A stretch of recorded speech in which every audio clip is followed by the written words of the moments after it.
Intel has a huge problem. It looks like it's the biggest one in the last 3 decades. Just look at its stock price.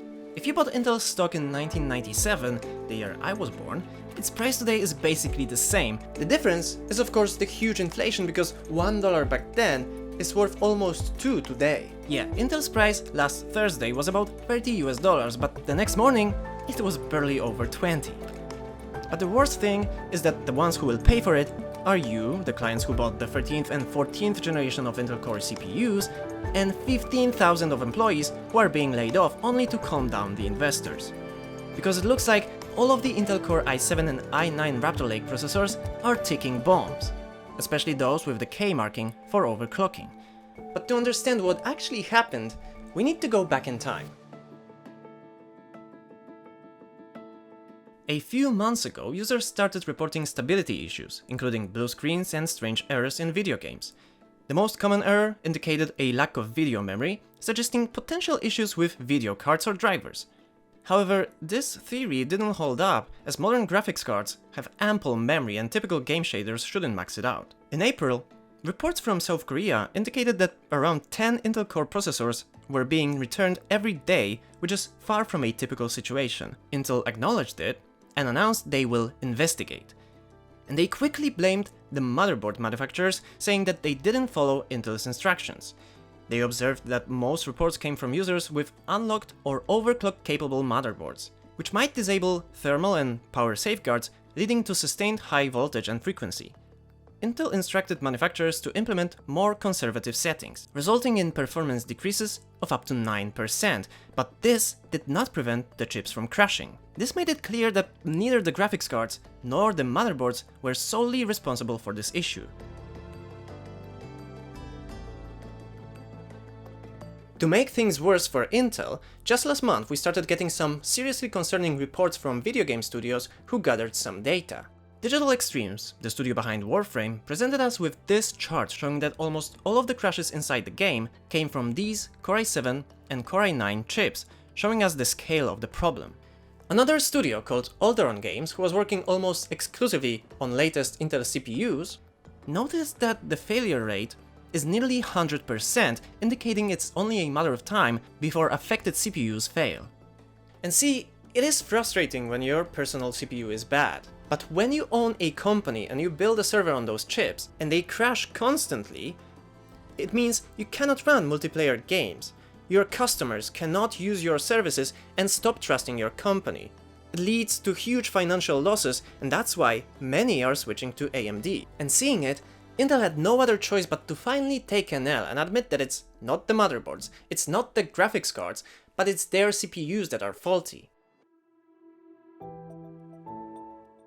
Intel could no longer deny the problem, eventually admitting that the CPUs were at fault. The processors suffered from excessive voltage, with the microcode randomly requesting too much power from the motherboard, causing overheating and crashes.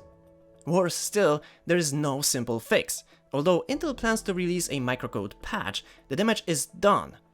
The faulty processors have undergone accelerated degradation, meaning they could fail at any moment. If that wasn't enough, 13 series CPUs had oxidation issues during at least one point of manufacturing history. Which one? Intel didn't say, which is also worrying. And it's not like Intel doesn't know which batch of chips is faulty. They do, because they already said that when they discovered it, they fixed the issue. They simply don't want to tell you, because if you knew that your chipset has this defect, you would have full customer's right to have Intel at least replace it for a new one, which would be very costly for the company. Especially that the Gamers Nexus did some independent research and they say we're talking about even 8 million units. Of course, in light of all those uncovered issues, Intel can no longer play the blame game. They cannot avoid questions and pretend like this isn't happening, so they made an official statement. In this statement, they promised to replace all the processors that died because of oxidation or wrong voltage requests, and they extended the warranty by 2 years. But is that enough? I mean, what about the customers that looking for different solutions but a new graphics card, a new power supply, or a new motherboard? How can anybody trust them with a new generation processor if they lied to us constantly for the last couple of months, trying to hide all the problems and shifting blame on others? Of course, this scandal has hurt Intel's stock prices, which were already pretty low compared to other tech giants. Recent financial reports are disappointing and investors are getting impatient. To keep them, Intel announced to do what big companies do best, which is laying people off to reduce costs. Around 15,000 people will lose their jobs as the company is doing its best to stay afloat. Intel has also fallen behind in the AI revolution. Companies like Nvidia, Apple, Microsoft, or Alphabet made huge strides in AI, while Intel has not shown too much progress. This lack of progress in a key area adds to their struggles. A law firm is investigating a possible class action lawsuit against Intel over the instability issues with the 13th and 14th gen CPUs. This could lead to more financial problems and hurt their reputation further. Intel is at a critical point, dealing with hardware failures, declining stock prices, and tough competition. Their future as a tech leader is uncertain and everyone is watching to see how will they recover from these setbacks. The only thing that can comfort them at the moment is that their biggest competitor had a problem with a typo on a new chips and had to move the launch. However, this one has already taken place and preliminary analysis shows that AMD has very strong components, while guaranteeing prices lower than a year before. Could it be that they are trying to take advantage of Intel's situation and get as many fans of the blue team to join them? If so, it's good news for us, because when big companies are clashing with each other, customers can benefit. Let me know in the comments which team are you? Are you still loyal to the blue team, or are you joining Team Red? Thank you for watching. I am Miles, you're now miles ahead, and I'll see you in the next one. Bye.